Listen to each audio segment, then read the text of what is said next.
There are certain addresses in the city of Holyoke that are owned by the same person.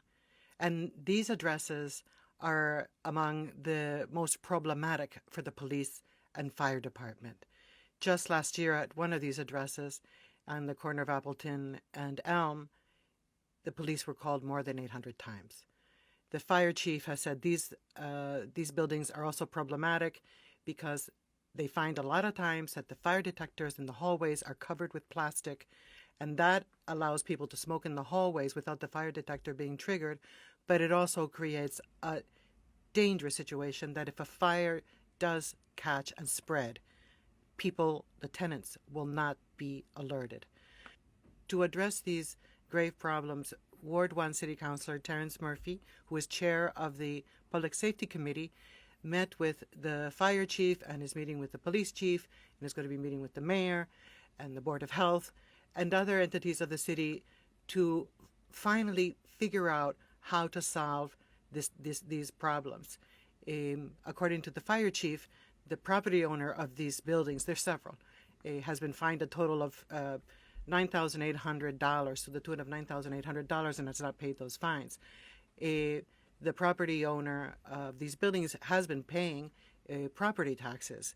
So that leaves very little leeway for the city's attorneys, the solicitors, to put pressure on this property owner. Now that I've got the statistical report telling me that we're still making an extraordinary number of police calls and way too many fire calls, and the reason for the fire calls at those properties, that we need to, and also the fact that they owe fines and things like that they're just ignoring and not paying.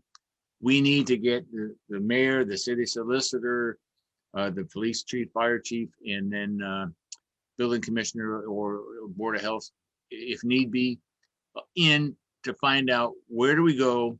We need to pursue this legally to the maximum degree that we can. You know, we're dealing with all kinds of illegal activity. We're dealing with issues in terms of public safety, fire safety, that are just being ignored, and we have to be more aggressive. And other landlords, when they have an element in their buildings that are causing problems, have been aggressive moving those people out of those buildings and have been successful to a great deal. No one's been perfect, but to a great deal, they've been able to move many of those bad tenants out of their buildings. And we need to do the same thing in these buildings.